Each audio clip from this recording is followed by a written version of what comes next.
কলকাতা। স্থানীয় সংবাদ পড়ছি শুভব্রত মুখোপাধ্যায়। বিশেষ খবর, সন্দেশখালী থেকে শীঘ্রই 144 ধারা তুলে নেওয়ার প্রক্রিয়া শুরু হবে বলে জানিয়েছেন রাজ্য পুলিশের মহানির্দেশক রাজীব কুমার। স্থানীয় তৃণমূল কংগ্রেস নেতা শিবু হাজরাকে পুলিশ গতকাল গ্রেপ্তার করেছে। শুরু করা হয়েছে খুনের চেষ্টা ও ধর্ষণের মামলা। সন্দেশখালী কাণ্ডের আবহে ডিআইজি বারাসাত সহ 39 জন পুলিশ কর্তাকে বদলি করল রাজ্য সরকার। মুখ্যমন্ত্রী মমতা ব্যানার্জি আজ বীরভূম সফরে একগুচ্ছ প্রকল্পের উদ্বোধন ও শিলান্যাস করবেন। গাড়ির ফিটনেস সার্টিফিকেট নবীকরণ সহ বিভিন্ন ক্ষেত্রে বিশেষ কর ছাড় দিয়ে পরিবহন দপ্তর 106 কোটি টাকা রাজস্ব আদায় করেছে। আইএসএল ফুটবল ম্যাচে মোহনবাগান সুপার জায়ান্ট ও ইস্টবেঙ্গল জয়ী। বিশ্বকাপ জিমন্যাস্টিক্সে ব্রোঞ্জ পদক জিতলেন বাংলার প্রণতি নায়েক। আসছে বিস্তারিত খবরে। রাজ্য পুলিশের মহানির্দেশক রাজীব কুমার জানিয়েছেন, অতি শীঘ্রই সন্দেশখালীতে 144 ধারা তুলে নেওয়ার প্রক্রিয়া শুরু হবে। গতকাল সাংবাদিকদের তিনি জানান, এলাকা ভিত্তিক পর্যালোচনা করেই যাবতীয় সিদ্ধান্ত নেওয়া হবে। যেসব এলাকায় 144 ধারার দরকার নেই, দু একদিনের মধ্যেই সেখান থেকে ওই ধারা প্রত্যাহার করা হবে। রাজীব কুমার আরো বলেন, সন্দেশখালীতে কেউ সাম্প্রদায়িক রং দেওয়ার চেষ্টা করছিল, অনেকে আইন নিজের হাতে তুলে নেয়, সেই কারণে 144 ধারা জারি করা হয়েছিল। ডিজি আরো বলেন, জমি জমা নিয়ে বহু অভিযোগ জমা পড়েছে। আজ রবিবার থেকে ভূমি দপ্তর সন্দেশখালীতে শিবির করবে।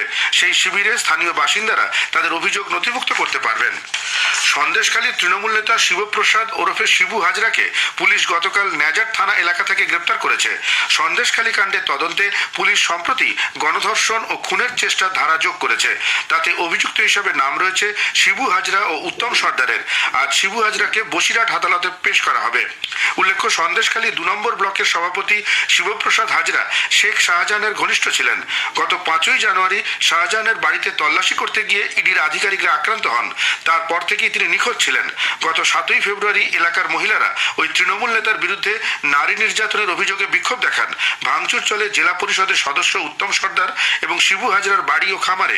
শিবুর বিরুদ্ধে মহিলাদের যৌন নিগ্রহের অভিযোগও ছিল। আগেই অবশ্য গ্রেপ্তার করা হয় উত্তম সর্দারকে। গতকাল তাকে বসিরহাট আদালতে তোলা হলে 8 দিনের পুলিশ হেফাজত হয়েছে।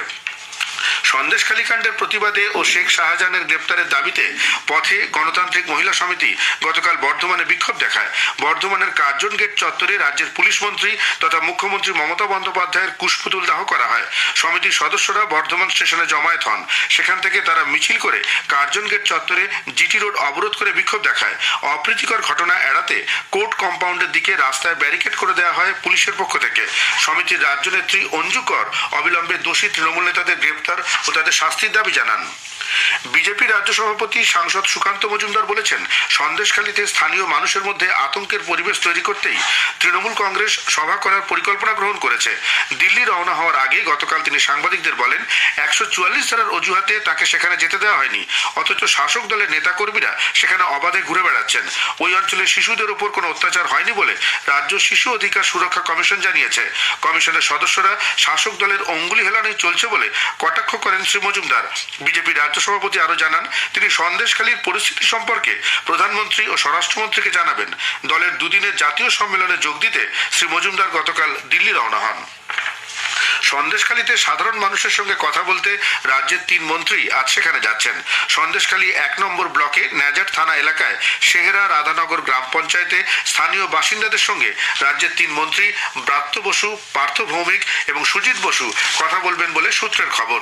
এদিকে তৃণমূল কংগ্রেসের স্থানীয় গ্রাম পঞ্চায়েতের সদস্যরা বাড়ি বাড়ি গিয়ে জমি লিজ বাবদ কাদের কত টাকা পাওনা রয়েছে তা নথিভুক্ত করেছে। বারাসাত রেঞ্জের ডিআইজি সহ রাজ্যের 39 জন পুলিশ কর্তাকে আসন্ন লোকসভা নির্বাচনের আগে বদলি করল রাজ্য সরকার। সাম্প্রতিক সন্দেশখালী কাণ্ডের আবহে ডিআইজি বারাসাত সুমিত কুমারকে বদলি করে ডিআইজি নিরাপত্তা পদে পাঠানো হয়েছে। ডিআইজি বারাসাত হয়েছেন ভাস্কর মুখোপাধ্যায়। এডিজি দক্ষিণবঙ্গ পদে আনা হয়েছে সুপ্রতিম সরকারকে, তিনি ছিলেন এডিজি ট্রাফিক। এডিজি এসটিএফ হয়েছেন ত্রিপুরারি অথর্ব। কলকাতা পুলিশের নতুন গোয়েন্দা প্রধান হয়েছেন সৈয়দ ওয়াকার রাজা। যুগ্ম কমিশনার সদর পদে আনা হয়েছে মিরাজ খালিদকে। ডিসি এসটিএফ পদে এসেছেন রাহুল দে।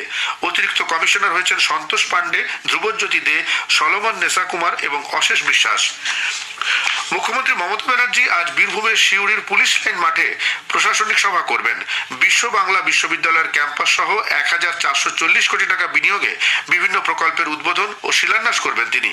উদ্বোধন করবেন শান্তিনিকেতনের বাউল বিতানেরও। পাশাপাশি দেউচা পাচামির প্রস্তাবিত খনি প্রকল্পের জন্য জমিদাতা ৬৬ পরিবারের একজন করে সদস্যের হাতে চাকরির নিয়োগপত্র তুলে দেবেন। আজই তার কলকাতায় ফেরার কথা। স্থানীয় সংবাদ শুনছেন আকাশবাণী কলকাতা কেন্দ্র থেকে। গাড়ির ফিটনেস সার্টিফিকেট নবীকরণ সহ বিভিন্ন ক্ষেত্রে রাজ্য সরকারের দেওয়া বিশেষ কর ছাড়ের ফলে মাত্র ১.৫ মাসেরও কম সময় রাজ্য পরিবহন দফতর ১০৬ কোটি টাকা রাজস্ব আদায় করেছে।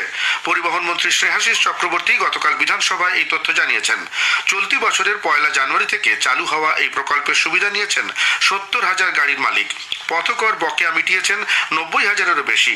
পারমিট রিনিউ বকেয়া থাকা ৩৫,০০০ গাড়ির মধ্যে ১০,০০০টি গাড়ি পুনর্নবীকরণ করিয়েছে।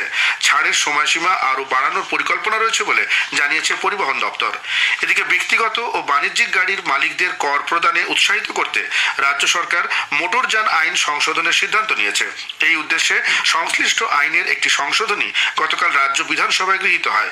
পরিবহন মন্ত্রী স্নেহাশিস চক্রবর্তী বলেন, কর ব্যবস্থার সরলীকরণ এবং গাড়ির মালিকদের আরও বেশি ছাড়ের সুযোগ দিতেই এই পদক্ষেপ। 2023-24-এ পরিবহন দপ্তরের মোট রাজস্ব আদায় বেড়ে 4,000 কোটি টাকা হয়েছে বলেও মন্ত্রী জানান। সাধারণ গরিব মানুষের সুবিধার কথা মাথায় রেখে ঠিকা ভাড়াটিয়া কার্যালয় গতকাল কলকাতা পুরসভার ভবনে স্থানান্তরিত করা হয়। পুর ভবনে এই ঠিকা কার্যালয়ের উদ্বোধন করেন পুর ও নগর উন্নয়ন মন্ত্রী মেয়র ফিরহাদ হাকিম। তিনি বলেন, পুর ভবনে ঠিকা ভাড়াটিয়া কার্যালয় স্থানান্তরিত করার ফলে গরিব মানুষের সুবিধা হবে। গোপালনগরে ঠিকা কার্যালয় নিয়ে তার কাছে অভিযোগ আসছিল বলে মেয়র জানান। সেখানে দিনের পর দিন ছোট ছোট কাজের জন্য মানুষের হয়রানি হয়েছে, ভোগান্তি হয়েছে বলে অভিযোগ তার কাছে এসেছে বলে মেয়র জানিয়েছেন। সে কারণেই ঠিকা কার্যালয় পুর ভবনে স্থানান্তরিত করা হয়েছে। মহিলা সিভিক ভলান্টিয়ারদের ক্ষেত্রে বদলির বিশেষ নীতি কার্যকর করতে চলেছে রাজ্য সরকার। এবার থেকে বিবাহিত মহিলা সিভিক ভলান্টিয়াররা স্বামীর বাসস্থানের থানা বা জেলায় বদলি চাইতে পারেন। পুলিশ কমিশনার, এসপি, আইজির মাধ্যমে এই বদলির আবেদন জানানো যাবে বলে গতকাল এক বিজ্ঞপ্তিতে জানানো হয়েছে। উত্তর ২৪ পরগনার বনগাঁর পেট্রাপোল সীমান্ত থেকে বিএসএফ ২,২৫,৫২,০০০ টাকার সোনা উদ্ধার করেছে। সম্প্রতি দুটি ট্রাকের কেবিন থেকে ২২টি সোনার বিস্কুট উদ্ধার করে তারা। অন্যদিকে পেট্রাপোল বন্দরে গোপনাঙ্গে সোনা নিয়ে যাত্রী সেজে সীমান্ত পেরোনোর সময় আরও একজনকে গ্রেপ্তার করা হয়। রাজ্য সরকার বেসরকারি বন্ধন ব্যাংকে কিছু কিছু সরকারি কর গ্রহণ করার অনুমোদন দিয়েছে। গভর্নমেন্ট রিসিপ্ট পোর্টাল ব্যবস্থায় তারা এখন থেকে সম্পত্তি, গাড়ি সংক্রান্ত কর সহ বিভিন্ন রাজস্ব গ্রহণ করতে পারবে বলে নবান্ন সূত্রে জানা গিয়েছে। পঞ্চদশ অর্থ কমিশনের সুপারিশ অনুযায়ী এবার থেকে রাজ্য সরকার বিদ্যুৎ ক্ষেত্রে ৩.০৫% ঋণ নিতে পারবে। এই মর্মে গতকাল the west Bengal fiscal responsibility and budget management সংশোধনী শীর্ষক একটি বিল বিধানসভায় গৃহীত হয়। বিলটি নিয়ে আলোচনার শেষে অর্থমন্ত্রী চন্দ্রিমা ভট্টাচার্য জানান, এর আগে এক্ষেত্রে আর্থিক ঘাটতি মেটাতে ৩% ঋণ নেওয়ার অনুমতি ছিল। রাজ্য কোঅর্ডিনেশন কমিটির পক্ষ থেকে কোচবিহারের সিতাই থেকে শুরু হয়েছে অধিকার যাত্রা। আগামী 10ই মার্চ এই যাত্রা পৌঁছবে যাদবপুর 8B বাসস্ট্যান্ডে। সেখান থেকে 14ই মার্চ হবে নবান্ন অভিযান। মূলত বিভিন্ন দপ্তরে কর্মী নিয়োগ, কেন্দ্রীয় হারে ডিএ সহ একাধিক দাবি দেওয়া নিয়ে সিপিএম প্রবাহিত রাজ্য সরকারি কর্মচারীদের এই সংগঠন এই যাত্রা শুরু করেছে। রঞ্জি ট্রফি ক্রিকেট ম্যাচের তৃতীয় দিনে বিহার আজ বাংলার বিরুদ্ধে 1 উইকেটে 32 রান হাতে নিয়ে তাদের দ্বিতীয় ইনিংসের খেলা শুরু করবে। উইকেটে আছেন মঙ্গল মাহারুর ও ঋষভ রাজেশ। এর আগে বাংলা গতকাল 2 উইকেটে 111 রান নিয়ে দ্বিতীয় দিনের খেলা শুরু করেছিল। 5 উইকেটে 411 রানে তারা প্রথম ইনিংসের সমাপ্তি ঘোষণা করে।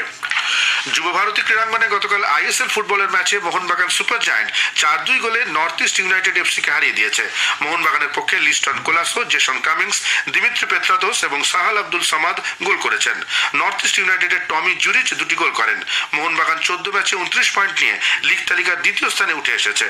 অন্যদিকে হায়দ্রাবাদের গাছিবাউলি স্টেডিয়ামে গতকাল অপর ম্যাচে ইস্টবেঙ্গল হায়দ্রাবাদ এফসিকে 1-0 গোলে পরাজিত করে। দলের হয়ে জয়সূচক গোলটি করেন ক্লেটন সিলভা। এর ফলে ইস্টবেঙ্গল লিগ তালিকায় 8ম স্থানে উঠে এলো। কায়রোয়ে এফআইজি অ্যাপারেটাস বিশ্বকাপ জিমন্যাস্টিক্সে ভল্ট ইভেন্টে ব্রোঞ্জ পদক জিতেছেন বাংলার প্রণতি নায়ক। তার পয়েন্ট 13.616। এর আগে প্রণতি এশিয়ান চ্যাম্পিয়নশিপে 2019 ও 2022-এ 2টি পদক জিতেছেন।